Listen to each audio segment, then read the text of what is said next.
Buenos días, tardes o noches, bienvenidos al canal. Yo soy Antoni, comencemos.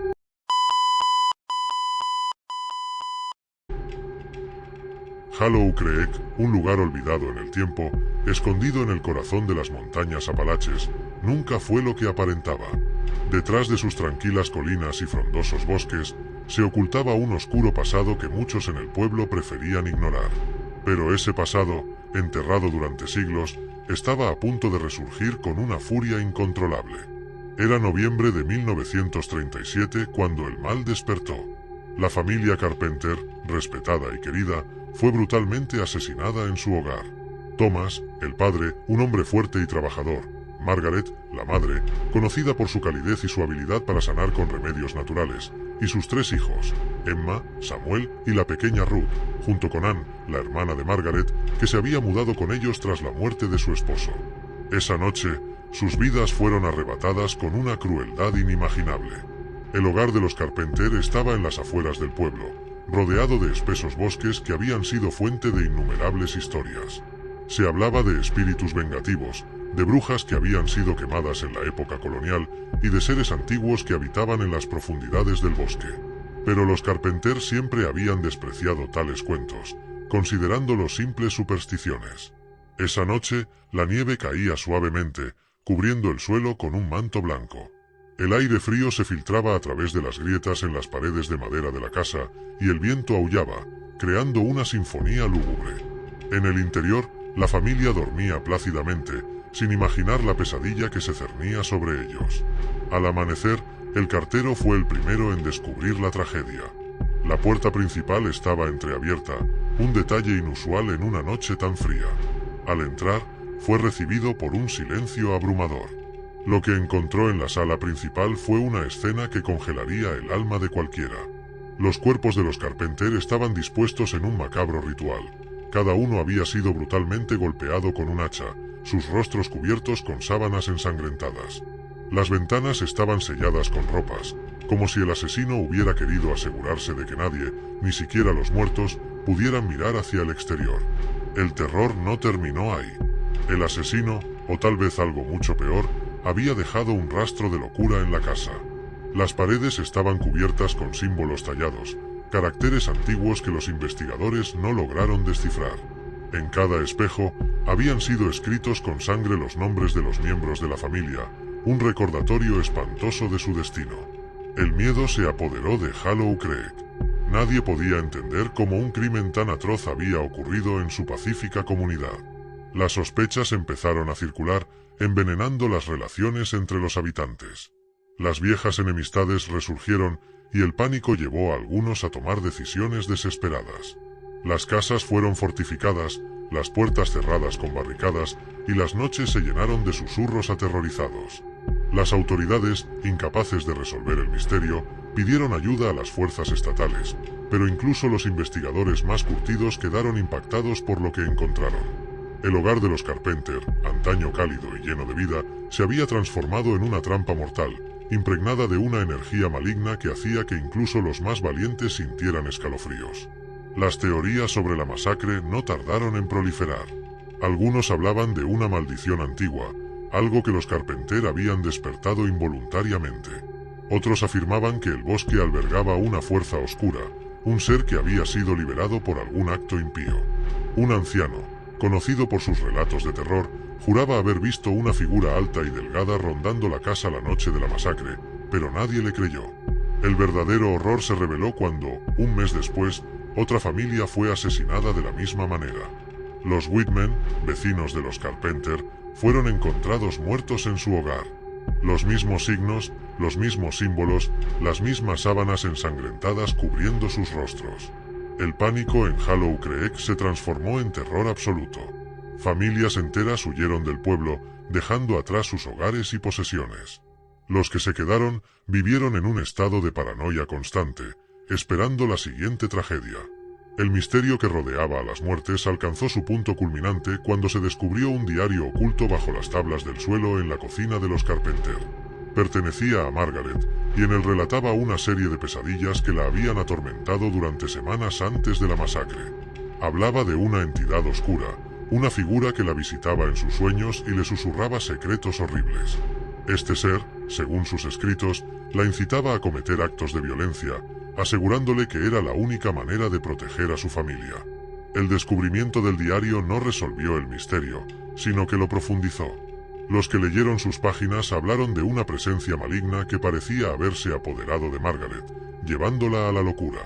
Pero aunque sus palabras sugerían una mente atormentada, no había pruebas de que hubiera participado en los asesinatos. Con el tiempo, Hollow Creek quedó desierto. La casa de los Carpenter se desmoronó lentamente, engullida por la vegetación. Pero aquellos que se aventuraban a acercarse en noches oscuras aseguraban que se podían escuchar murmullos, risas infantiles mezcladas con el escalofriante sonido de un hacha cayendo repetidamente. Décadas más tarde, un periodista obsesionado con la historia decidió investigar lo sucedido en Hollow Creek. Se adentró en los archivos del pueblo, visitó los restos de la casa de los Carpenter y encontró un grabado casi ilegible en la chimenea.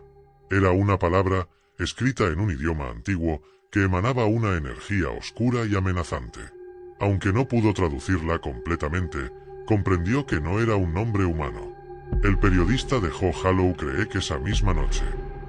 Si te gustó esta historia, dale me gusta y suscríbete.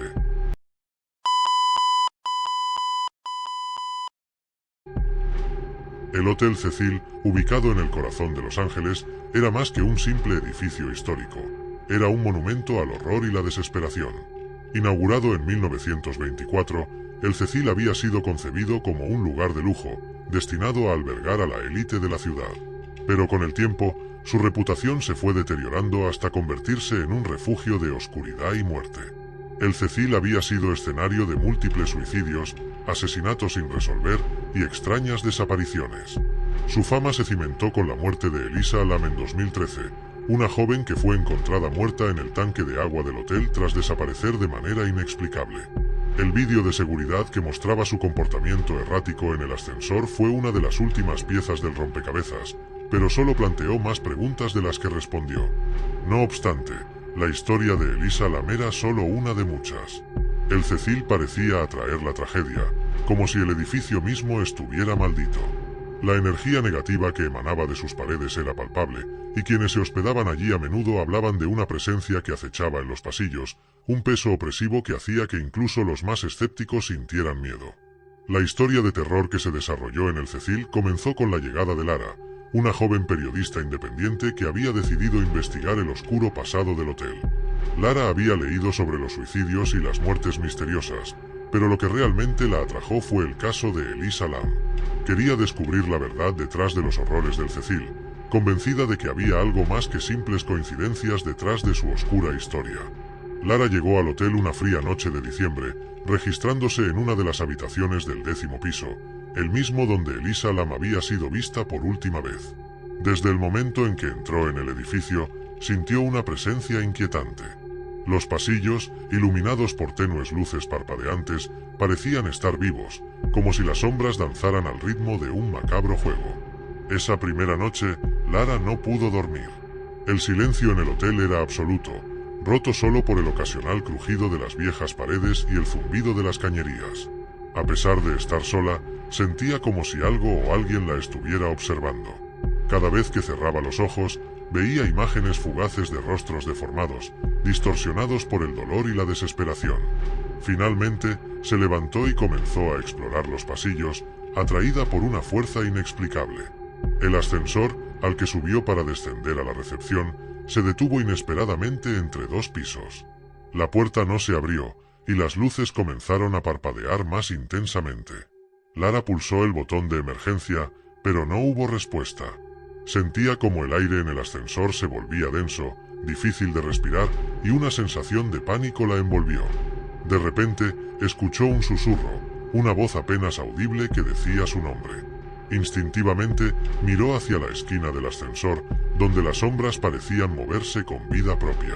Cuando la puerta finalmente se abrió, Lara salió a trompicones, su corazón latiendo con fuerza. El piso al que había llegado no era el vestíbulo, sino un nivel que no reconocía. Las paredes estaban cubiertas de una sustancia oscura, como si se estuvieran pudriendo desde adentro. El aire olía a humedad y algo más, un aroma metálico que la hizo pensar en sangre.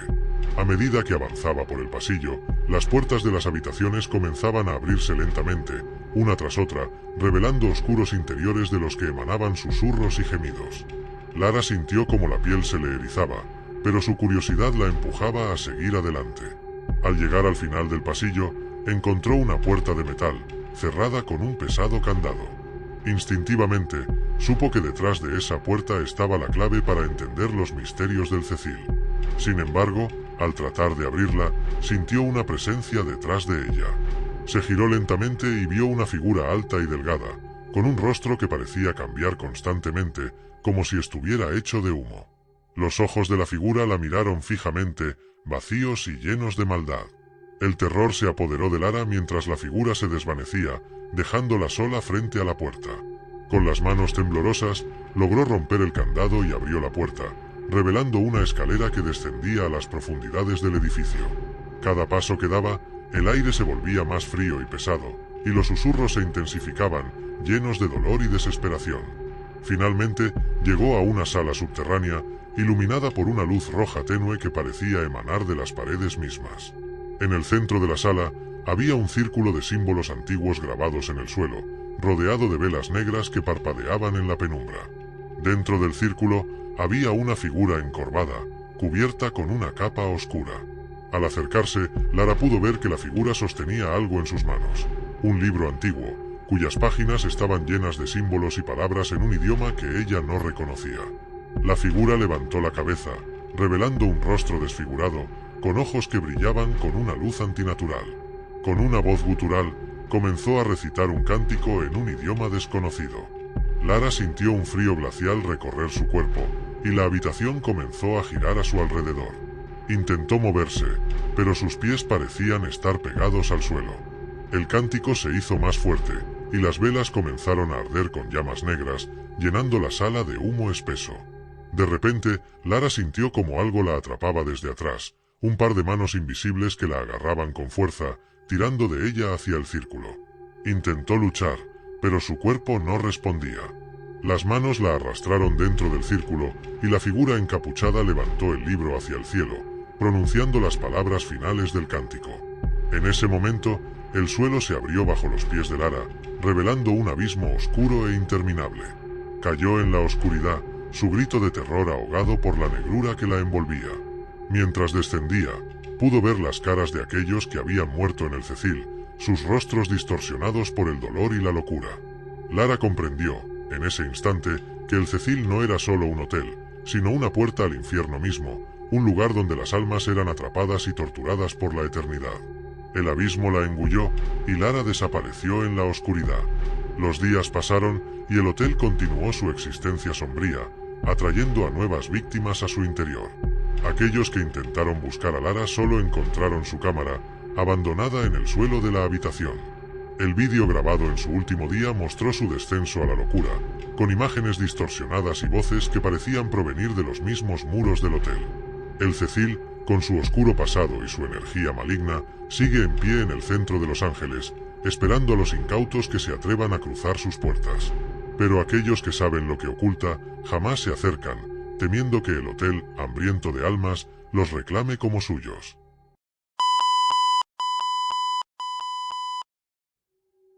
El silencio en el muelle de Filadelfia era denso, como si el aire mismo supiera que algo antinatural estaba a punto de ocurrir.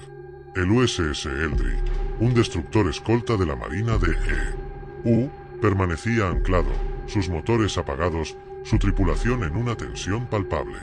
La noche de 1943 había llegado sin luna, sumergiendo todo en una oscuridad casi tangible. El teniente Jonathan Warren se encontraba en el puente de mando, su rostro tenso mientras observaba los monitores que registraban lecturas incomprensibles. La orden había sido clara: participar en un experimento que prometía hacer al Eldridge invisible al radar enemigo. Pero a medida que los preparativos avanzaban, Jonathan no podía sacudirse la sensación de que algo iba terriblemente mal. A las 2100 horas, las órdenes llegaron. Activar el generador. Un zumbido bajo resonó a través del casco del barco, incrementando en intensidad hasta convertirse en un rugido ensordecedor. Los ojos de la tripulación se abrieron desmesuradamente mientras sentían el barco vibrar, sus cuerpos atrapados entre la fascinación y el terror. Entonces, todo cambió. El mundo a su alrededor comenzó a distorsionarse, como si la realidad misma fuera una tela que alguien estaba retorciendo. Las luces del barco parpadearon y luego se apagaron, dejando la tripulación en una oscuridad total. Pero incluso en la negrura, podían sentirlo. El Eldry ya no estaba en Filadelfia. Un frío intenso se apoderó de la nave, y el sonido del mar desapareció, sustituido por un silencio que aplastaba el alma. Jonathan abrió los ojos en un lugar que no debería existir. El cielo era de un gris opaco, sin sol, sin estrellas.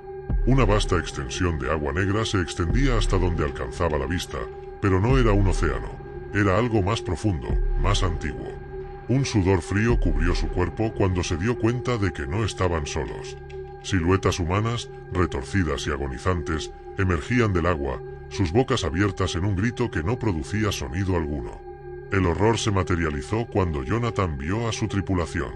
Algunos estaban fusionados con las paredes del barco, sus cuerpos incrustados en el metal, sus extremidades sobresaliendo en ángulos imposibles.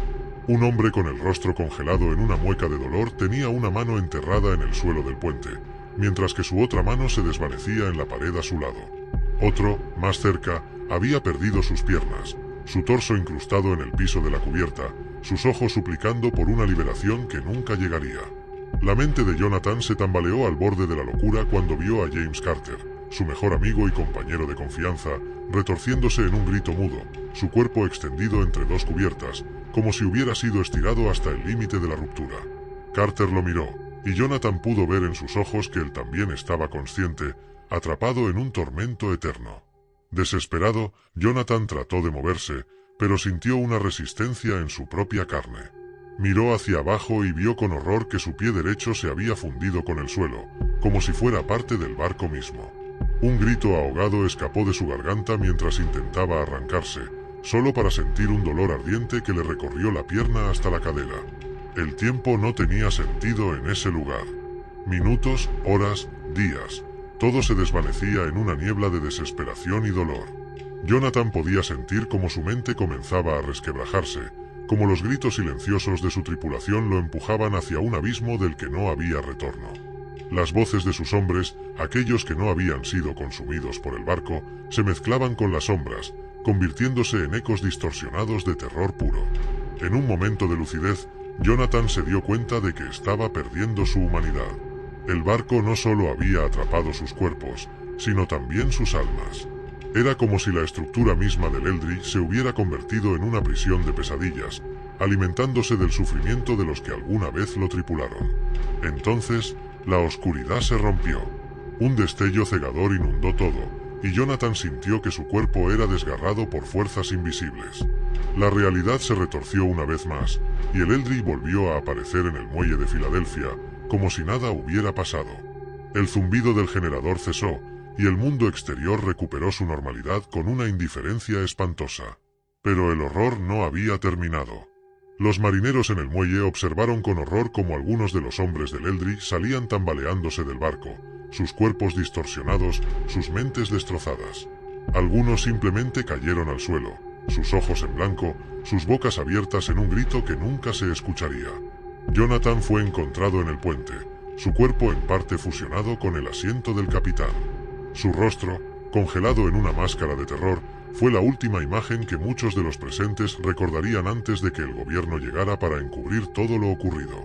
Los supervivientes fueron silenciados, las familias de los desaparecidos recibieron explicaciones vagas y cuerpos cerrados en ataúdes sellados. El USS Eldry fue transferido rápidamente, y el incidente fue enterrado bajo capas de secretos y desinformación. Pero los rumores persistieron, y aquellos que sabían la verdad jamás encontraron la paz. Años más tarde, en la penumbra de su habitación de hospital, Jonathan Warren, ahora un anciano atormentado, murmuraba en sus delirios sobre un mar de sombras, un lugar donde los gritos eran devorados por la oscuridad.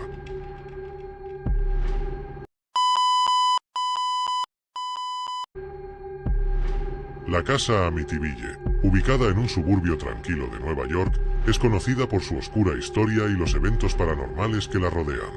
Construida en 1924, la casa tuvo un comienzo prometedor, pero en 1974, el horror se instaló cuando Ronald DeFeo Jr. asesinó a su familia en el lugar.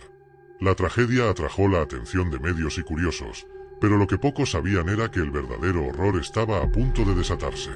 En 1986, Karen y Mark, una joven pareja de Nueva York en busca de un nuevo comienzo tras años de dificultades económicas y personales, encontraron una oferta irresistible, la casa Amityville.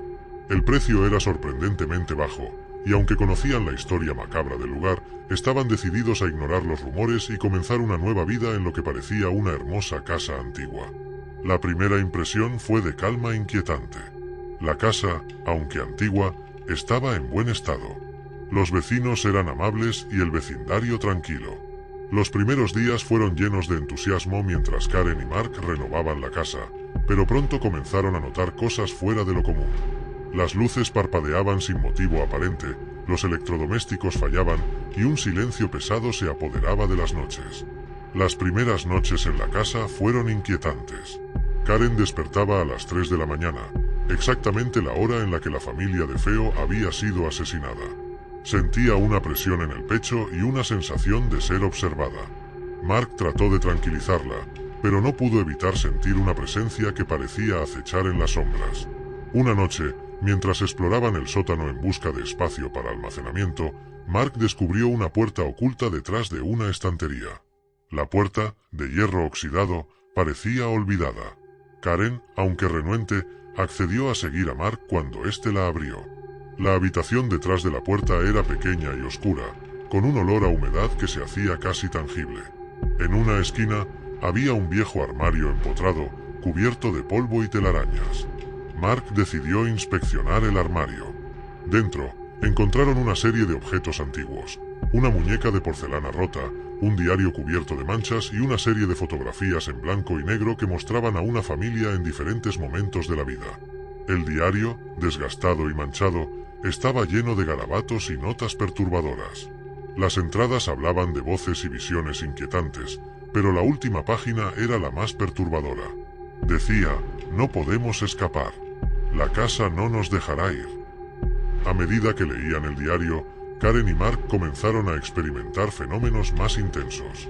Las luces parpadeaban de manera errática, los electrodomésticos se volvían incontrolables y el frío se hacía más intenso, a pesar de que la calefacción funcionaba a plena potencia. Los susurros en los pasillos se hicieron más claros, y las sombras en las esquinas parecían moverse por sí solas. Karen, incapaz de dormir, empezaba a tener pesadillas vívidas en las que revivía los asesinatos de la familia DeFeo, experimentando su terror y agonía. Una noche particularmente oscura, Karen despertó de repente, sintiendo una presión en el pecho. El reloj marcaba las 3 de la mañana. En un estado de semi-inconsciencia, vio una figura oscura al final del pasillo. La figura estaba envuelta en sombras, con ojos brillando en un rojo infernal. Karen intentó gritar, pero no podía emitir sonido alguno. La figura avanzó lentamente hacia ella, y Karen sintió un frío penetrante que la hizo temblar. La figura se desvaneció antes de que pudiera reaccionar. Mark, al escuchar el grito mudo de Karen, corrió hacia la habitación, pero al llegar, encontró la habitación vacía. Desesperado, comenzó a buscarla por toda la casa. Mientras recorría la casa, encontró marcas en las paredes que no podía explicar, muebles que se habían movido por sí mismos y una sensación general de desesperación que parecía llenar el aire. Las voces que había oído en el pasillo eran ahora gritos inhumanos, provenientes de todas partes y de ninguna en particular. Mark decidió regresar a la habitación secreta, donde comenzó a revisar el diario con más detenimiento. Descubrió que el diario contenía instrucciones para realizar un ritual antiguo diseñado para invocar y mantener a una entidad poderosa. La última entrada del diario hablaba de una ceremonia realizada por la familia DeFeo para invocar a un ser maligno, una entidad que había estado atrapada en la casa y que había estado esperando el momento adecuado para liberarse. Con el conocimiento del ritual en mente, Mark se preparó para enfrentarse a la entidad. Usó las instrucciones del diario para realizar el ritual en la sala subterránea. La atmósfera en la casa se volvió aún más opresiva, el aire se enfrió y las sombras parecían crecer y moverse con vida propia. Mark colocó los ingredientes del ritual en el suelo y encendió velas negras, siguiendo las instrucciones lo más fielmente posible. El ritual fue un tormento. La casa parecía resistirse a cada paso, y las sombras se agitaron como si estuvieran vivas. Los susurros se convirtieron en gritos ensordecedores y el suelo temblaba bajo sus pies. Mark luchó para mantenerse enfocado mientras completaba el ritual, pero la presencia en la casa se volvió más agresiva, tratando de arrastrarlo hacia la locura. A medida que el ritual avanzaba, la entidad se manifestó en toda su plenitud. Mark vio una figura encapuchada que se levantó del círculo de símbolos antiguos. Sus ojos ardían con una luz infernal. La entidad parecía alimentarse del terror de Mark, y la sala se llenó de humo negro y una sensación de desesperación extrema. En un último acto desesperado, Mark logró completar el ritual y sellar la entidad de nuevo. El caos cesó abruptamente, y un silencio absoluto se apoderó de la casa. Exhausto y temblando, Mark colapsó en el suelo, su mente al borde del colapso. Cuando la policía llegó al lugar, solo encontraron a Mark en un estado de shock profundo, sin rastro de Karen. La desaparición de Karen y el estado de Mark se convirtieron en una noticia de interés, pero la policía no pudo encontrar respuestas. La casa Amityville volvió a quedar vacía, y su historia se volvió aún más escalofriante con la desaparición de Karen. La casa fue abandonada nuevamente, dejando atrás un eco de terror y misterio. Las historias de lo que realmente ocurrió en la casa Amityville se convirtieron en una leyenda. La casa permanece en pie, un monumento al horror y la desesperación, y aquellos que se atreven a acercarse sienten la presencia maligna que aún reside en sus paredes, esperando a la próxima víctima que cruce su umbral. La casa Amityville sigue siendo un símbolo aterrador de que algunas fuerzas oscuras no se pueden contener, y que el mal, una vez desatado, puede permanecer en espera para atraer a nuevas almas desprevenidas a su perdición.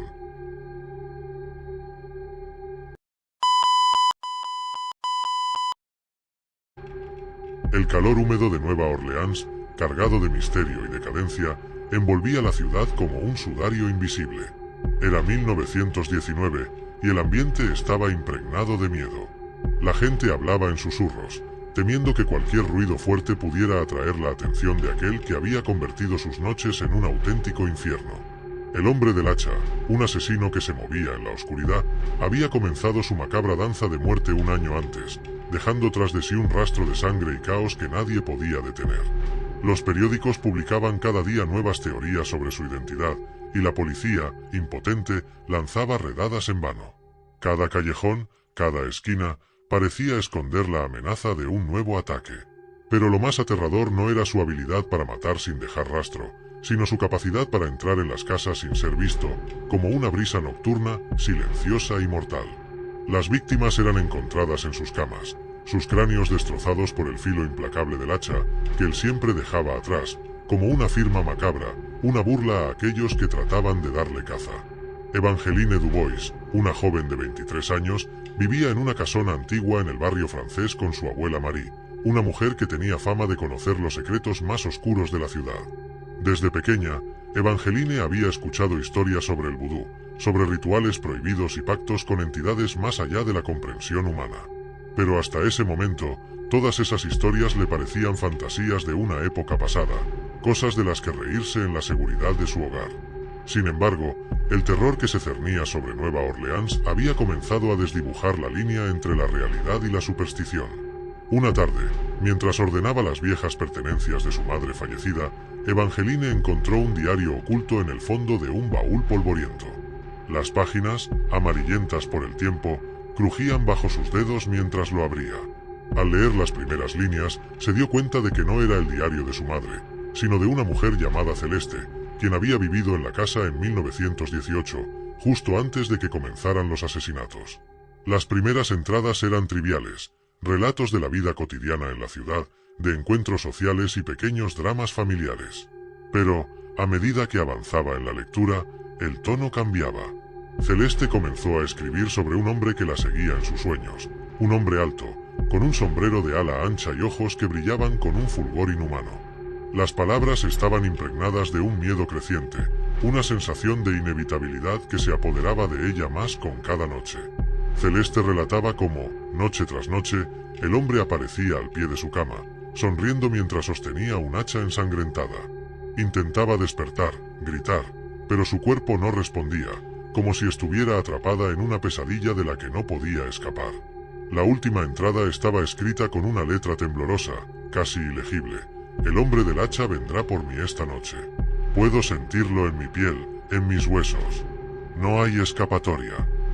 Evangeline cerró el diario de golpe, el corazón latiéndole con fuerza en el pecho. La habitación parecía más oscura, como si las sombras se hubieran acercado mientras leía. Se sentía observada, como si algo o alguien estuviera allí con ella, acechando en el rincón más oscuro de la habitación. Trató de tranquilizarse, diciéndose que solo eran las palabras de una mujer asustada, pero el miedo que sentía Celeste había saltado de las páginas y se había instalado en su mente. Esa noche, Evangeline no pudo dormir. Cada pequeño sonido de la casa, el crujir de la madera, el susurro del viento contra las ventanas, la hacía sobresaltarse. No podía dejar de pensar en Celeste, en la manera en que describía al hombre de sus sueños, y en cómo esos sueños habían terminado en una muerte violenta. Algo en su interior le decía que había despertado una fuerza oscura al leer el diario, algo que había estado dormido durante años y que ahora la observaba, esperando el momento adecuado para actuar. En los días siguientes, Evangeline comenzó a notar cosas extrañas en la casa. Las luces parpadeaban sin motivo, las puertas se cerraban solas, y a menudo sentía que alguien la miraba cuando estaba sola en una habitación. Pero lo peor eran los sueños. Cada noche, soñaba con un hombre alto, su rostro cubierto por las sombras de un sombrero de ala ancha, que la observaba desde el pie de su cama. No hacía nada, solo se quedaba allí, con una sonrisa que brillaba en la oscuridad, una sonrisa que prometía muerte. Evangeline se despertaba siempre con el corazón latiendo desbocado, el sudor cubriendo su piel. Intentaba convencerse de que solo eran sueños, que su mente le jugaba malas pasadas después de leer el diario. Pero a medida que los días pasaban, los sueños se volvían más vívidos, más reales, como si la figura del hombre estuviera ganando fuerza con cada noche que pasaba. Finalmente, decidió hablar con su abuela sobre el diario y los sueños. Marie, al escucharla, palideció visiblemente. Sus ojos se llenaron de un miedo que Evangeline no había visto nunca antes en ella. «No debiste leer ese diario», le dijo con voz temblorosa. Celeste estaba maldita. Había algo en esta casa que la perseguía, algo que se alimentaba de su miedo. Cuando murió, pensé que el espíritu se había ido, pero parece que solo estaba esperando. Marie le explicó que el hombre del hacha no era un hombre común, sino un espíritu vengativo, una entidad que se alimentaba del miedo y la sangre. Según las viejas historias de la ciudad, había sido un hombre cruel en vida, un asesino que había hecho un pacto con fuerzas oscuras para asegurar su inmortalidad. Ahora, su espíritu seguía vagando, buscando nuevas víctimas para saciar su insaciable sed de muerte. Desesperada por proteger a su nieta, Marie decidió realizar un ritual prohibido, uno que había jurado nunca llevar a cabo. El ritual era peligroso, pero era la única esperanza que les quedaba. Le advirtió a Evangeline que este tipo de magia tenía un costo, uno que no podían prever, pero que estaban dispuestas a pagar con tal de librarse de la maldición. La noche del ritual, la casa se llenó de una energía densa y opresiva. Velas negras iluminaban el cuarto, proyectando sombras que parecían moverse con vida propia. El olor acre de las hierbas quemadas llenaba el aire, haciendo que Evangeline se sintiera mareada y desorientada. Marie comenzó a cantar en un idioma antiguo. Sus palabras eran susurros que resonaban en las paredes, como si las mismas piedras de la casa respondieran a su llamado. Mientras el cántico continuaba, Evangeline sintió que algo cambiaba en el ambiente. Una presencia oscura, algo que había estado latente, despertó en la casa. No era visible, pero podía sentirlo, como una corriente fría que se movía por las habitaciones, buscando algo o alguien. De repente, un golpe seco resonó en la puerta principal, rompiendo el cántico de Marie. Ambas mujeres se miraron con ojos llenos de terror.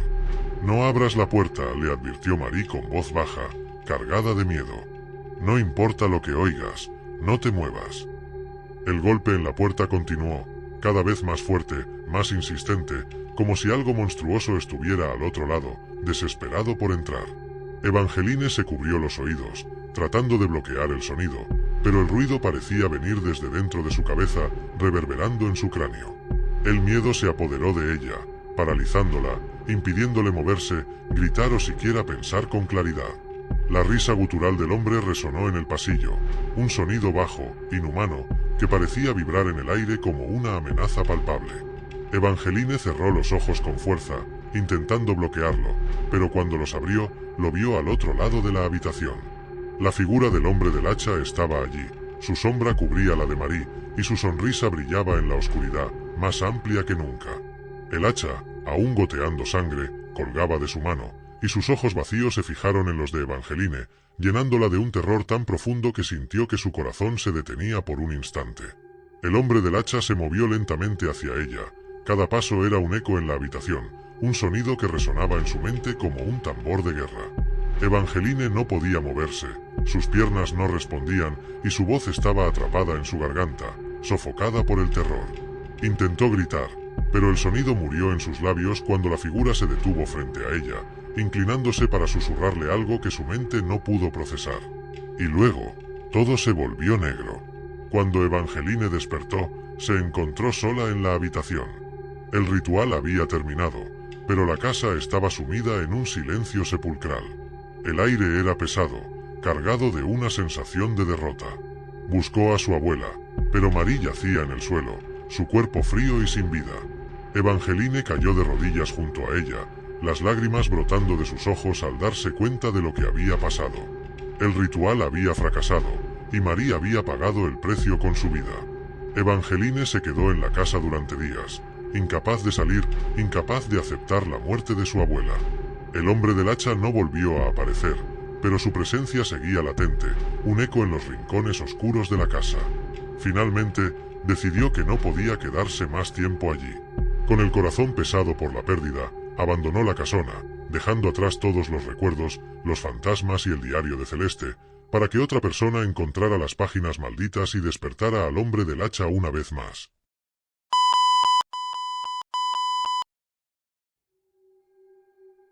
El viento cortaba como cuchillas invisibles a través de los montes Urales, llevando consigo un rumor de maldición. 9 jóvenes con corazones llenos de aventura se adentraron en los parajes desolados de la Montaña de la Muerte. Guiados por Igor Dyatlov, un líder audaz y experimentado, estaban decididos a conquistar la naturaleza implacable, sin saber que la naturaleza estaba a punto de mostrarles su cara más oscura y brutal. Desde el inicio, algo se sentía mal. El aire era espeso, cargado de una presencia que ninguno de ellos podía identificar, pero todos sentían. Una presión invisible se cernía sobre ellos, como si algo estuviera esperando, acechando desde la distancia. Las bromas que solían llenar sus caminatas comenzaron a desaparecer, sustituidas por un silencio tenso y miradas nerviosas al cielo. Yuri Krivonischenko fue el primero en verlas. Luces en el horizonte, parpadeantes y frías, moviéndose en un patrón que no era ni natural ni humano. Pensó en mencionarlo, pero el miedo a parecer ridículo lo detuvo. Sin embargo, esa misma noche, las luces regresaron, esta vez más cercanas, proyectando sombras en la nieve.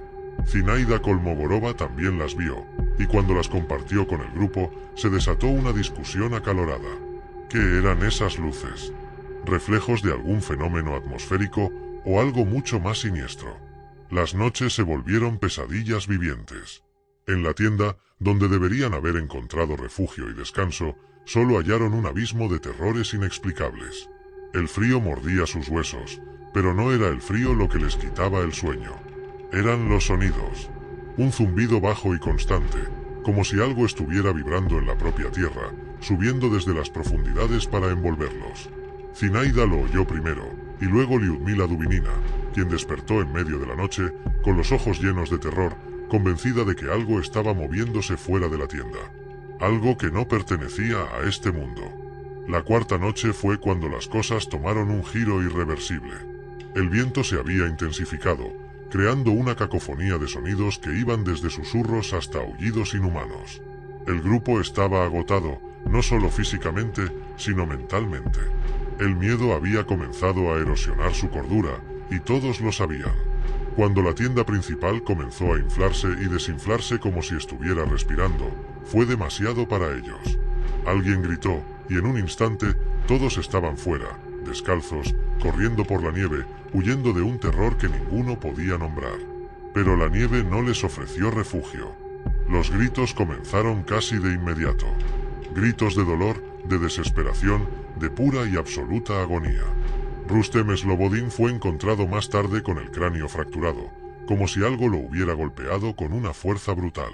Zinaida y Lyudmila fueron halladas abrazadas en un vano intento de protegerse mutuamente, con sus cuerpos torcidos en ángulos imposibles, como si hubieran sido arrojadas por una fuerza invisible. Yuri Krivonischenko y Yuri Dorosenko habían intentado subir a un árbol cercano, pero fueron encontrados muertos, sus cuerpos mostrando signos de una exposición extrema a la radiación, algo que los investigadores no pudieron explicar. La peor fue Lyudmila Dubinina. Su cuerpo fue descubierto en un barranco, su rostro congelado en una máscara de terror absoluto. Le faltaba la lengua, arrancada de cuajo, y sus ojos estaban llenos de sangre. ¿Qué clase de horror había presenciado en sus últimos momentos? Nadie pudo decirlo, pero las marcas en la nieve alrededor de su cuerpo sugerían que había estado huyendo de algo que la había cazado como una presa. Los investigadores llegaron semanas después, pero lo que encontraron solo engendró más preguntas que respuestas. Los informes oficiales hablaron de hipotermia, delirios inducidos por el frío y una avalancha. Pero aquellos que vieron los cuerpos sabían que nada de lo ocurrido se podía explicar con teorías tan simples. Las heridas, las posiciones de los cuerpos, la ausencia de pistas claras, todo apuntaba a algo mucho más oscuro. Las teorías conspirativas florecieron.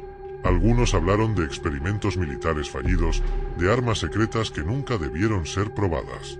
Otros sugirieron la intervención de entidades paranormales, antiguos espíritus que protegían la montaña de intrusos. Pero los lugareños, aquellos que conocían bien la montaña de la muerte, sabían la verdad. Ese lugar estaba maldito, y nadie debía adentrarse en sus dominios. Con el tiempo, el paso Dyatlov se convirtió en un lugar de culto macabro. Aventureros, investigadores paranormales y aquellos que buscaban emociones fuertes comenzaron a llegar, pero pocos regresaron con sus mentes intactas. Se decía que en las noches más oscuras, si uno permanecía en silencio, podía escuchar los gritos de los excursionistas resonando a través del viento como ecos de un sufrimiento eterno. Uno de esos aventureros fue Anatoly, un hombre duro que había sobrevivido a más peligros de los que podía contar. Se rió de las advertencias de los lugareños y se adentró en la montaña con la misma arrogancia que había condenado a Dyatlov y su grupo. La primera noche fue tranquila, pero en la segunda, Anatoly comenzó a ver luces en el cielo, las mismas que habían asustado a Yuri Krivonischenko. Pero Anatoly no se dejó intimidar. No hasta que las luces descendieron y comenzó a escuchar el mismo zumbido que había helado la sangre de Zinaida. El zumbido creció, haciéndose más fuerte, más profundo, resonando en sus huesos hasta que se convirtió en un grito ensordecedor. Intentó huir, pero algo lo detuvo, algo que no podía ver ni tocar, pero que lo mantenía firmemente anclado en el lugar. Anatoly sintió un frío glacial apoderarse de su cuerpo, y cuando miró hacia abajo, vio que sus pies estaban fusionados con la nieve, como si fuera parte de la misma montaña. Trató de gritar, pero ningún sonido salió de su boca. Solo en ese momento, antes de que su mente se derrumbara en el abismo de la locura, comprendió lo que había sucedido en 1959. La montaña no solo mataba, consumía, absorbía las almas de aquellos que se atrevían a desafiarla. Cuando encontraron su cuerpo días después, sus ojos estaban abiertos, congelados en una expresión de terror absoluto, la misma que habían encontrado en los excursionistas de Dyatlov. La montaña de la muerte había reclamado otra víctima, y su leyenda solo crecía, alimentada por la sangre de aquellos que no escuchaban las advertencias. El paso Dyatlov sigue siendo un lugar de misterio y muerte.